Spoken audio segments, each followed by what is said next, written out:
Students നമസ്കാരം.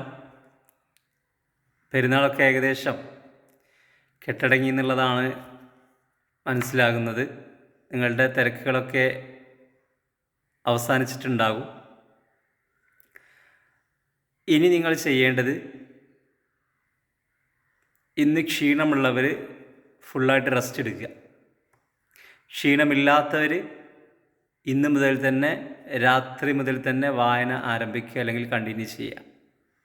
ഇനി നമുക്ക് വളരെ കുറഞ്ഞ ദിവസങ്ങളേ ഉള്ളൂ, ഒരു 18ഓളം ദിവസങ്ങൾ മാത്രമേ ഉള്ളൂ.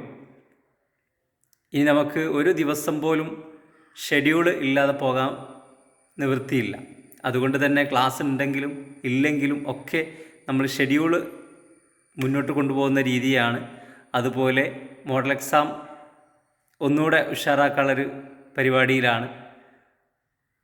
അങ്ങനെ മുഴുവൻ സമയം നമ്മൾ പഠനത്തിലേക്ക് ഇറങ്ങുകയാണ്.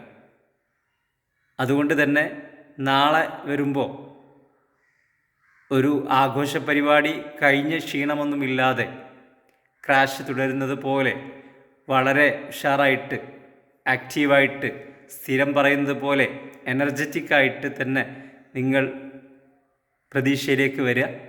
നമുക്ക് ഇനിയും ഒരു 10 മാർക്കെങ്കിലും ഉണ്ടാക്കാനുണ്ട്, നേടിയെടുക്കാനുണ്ട്. അതുകൊണ്ട് തന്നെ എല്ലാവരും ഒത്തൊരുമിച്ച് പ്രവർത്തിക്കാനുള്ള ഒരു ഒരുക്കത്തിൽ തന്നെ നാളെ മുതൽ പ്രതീക്ഷയിലേക്ക് എത്തുക. മുമ്പ് വന്നതുപോലെ വളരെ നേരത്തെ തന്നെ എത്തിത്തുടങ്ങുക. വളരെ വൈകി പ്രതീക്ഷ വിട്ടു പോകുന്ന രീതി തന്നെ ഉണ്ടാക്കുക. ജൂലൈ 6-ാം തീയതിയും ജൂലൈ 20-ാം തീയതിയും നമ്മളുടെ ദിനമാക്കി മാറ്റാൻ ഇനിയുള്ള ദിവസങ്ങൾ വളരെയധികം ഹാർഡ് വർക്ക് ചെയ്യേണ്ടതുണ്ട്. 2025 ജൂലൈയിൽ റാങ്ക് ലിസ്റ്റ് വരുമ്പോൾ, അല്ലെങ്കിൽ 2025 ഏത് മാസത്തിലായാലും റാങ്ക് ലിസ്റ്റ് വരുമ്പോൾ നമുക്ക് എൻജോയ് ചെയ്യാനുണ്ട്, ആഘോഷിക്കാനുണ്ട്, ഹാപ്പി ആവാനുണ്ട്. അതിന് ഇനിയുള്ള ദിവസങ്ങൾ മാക്സിമം ഹാർഡ് വർക്ക് ചെയ്യുക. എല്ലാ ആഘോഷങ്ങളും, എല്ലാ പരിപാടികളും, എല്ലാ കളികളൊക്കെ നിർത്തിവെച്ച് നമ്മളിനി പഠനത്തിലേക്ക് വീണ്ടും മുഴുകാനുള്ള പരിപാടിയിലാണ്. എല്ലാവരും സഹകരിക്കുക, എല്ലാവരും ഒത്തൊരുമിച്ച് പോവുക. Thank you. All the best.